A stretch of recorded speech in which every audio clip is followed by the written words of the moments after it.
homespun friends. I'm coming to you once again today to share with you how I make my vegetable beef soup. Now, some of the things that I'm sharing with you may seem very simplistic, but if no one has ever shown you what to do and how to do these things, then you just don't know.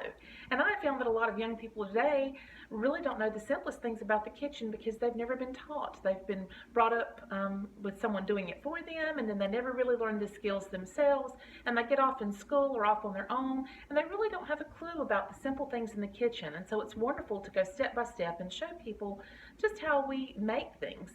And I can say make from scratch.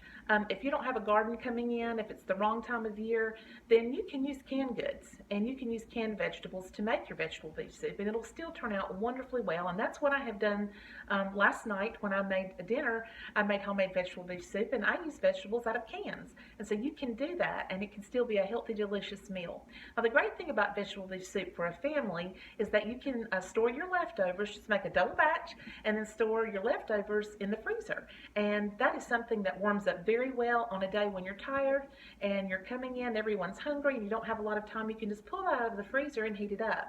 Or if you're a working mom and you're attempting to be frugal and take your lunch from home, then you can always store your soup in one serving size freezer bags. Put that in your freezer, and then that morning before you go to work, just pull that out, and at lunchtime pop it in the microwave, and you have a healthy meal. Here's how I do it. Okay, friends, here is my leftover soup from last night. We actually had a couple of really good portions, and then I served up a big jar to take to my neighbor. I made this with a cake of cornbread, and we had some pickle beets and cantaloupe with it. It was really good. And how I get started is I take some chopped onion and chopped pepper. If you don't like one of those things, you can leave it out.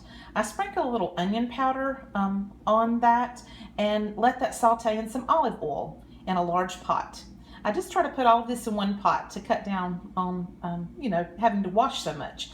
And then as that is cooking along, and as it kind of gets translucent and you can tell it's cooking well, then add in about a pound of hamburger meat.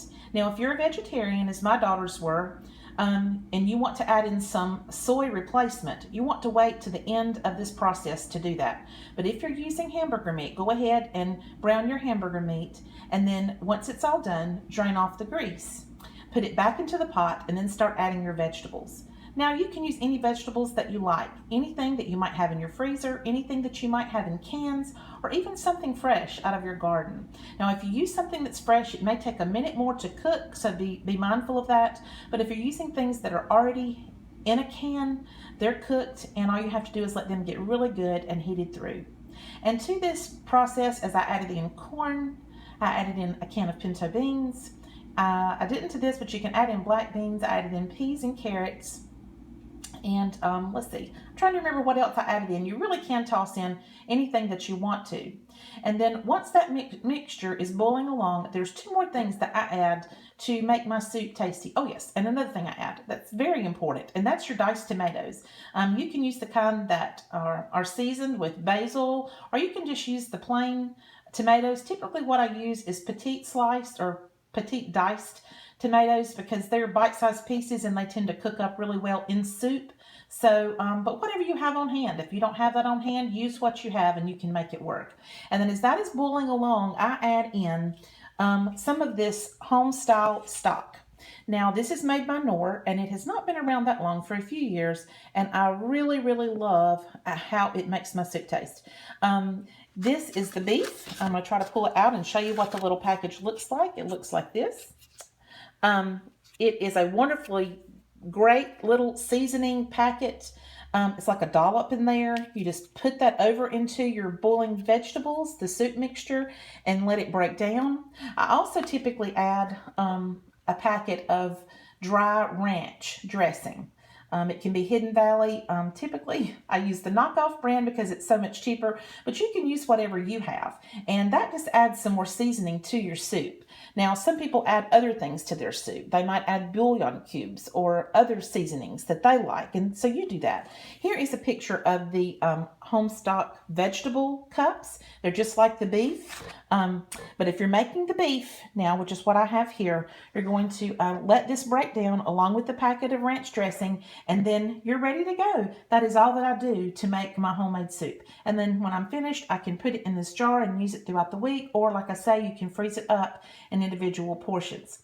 If you are a vegetarian and you would like to make a vegetarian, what we would call vegetable knockoff beef soup, what you do is you put in your tomatoes, your carrots, your peas, your corn, your tomatoes, put everything into your pot and let it start boiling. And then you can use one packet of this, or little cup of this home style vegetable stock, and it will really make your soup taste great.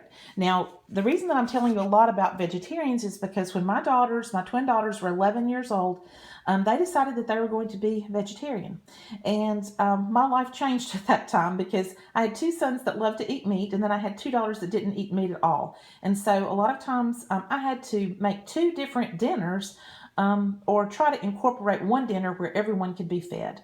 And so by incorporating the soy protein that you can find in the frozen food section there at your grocery store, I was able to feed my whole family. Because when you buy the soy crumbles, it looks just like ground beef that has been browned, that's been frozen into a bag. And when you buy one bag, that's worth about 1 pound. And so I would heat up all those vegetables in the pot and then dump that bag full of crumbles over into the soup. And it looks and tastes a lot like hamburger. And so it makes a wonderful soup. And my sons loved it, and they would eat this. And sometimes on top of that, we would add some sour cream. We would add some cheese. And it just made a great meal. And I could make it up in the crock pot as well, and then have it when they were finished with their sporting events. It was a wonderful standby, and this particular soup even won an award one time as being the best soup that was brought into the contest. So I really love this. It's a great standby, and I think that you guys will find that you like it. It has been wonderful to spend a little bit of time with you today, friends, just to share some tips that I do in my kitchen. If you can think of anything that I could share with you that you would be interested in, would you leave it in the comments below? I appreciate you giving my videos a thumbs up. It really brightens my day. I appreciate all your comments, and I appreciate you subscribing, because that's such a blessing to my life. Hope you guys have a wonderful afternoon, and I'll talk to you later. Bye-bye.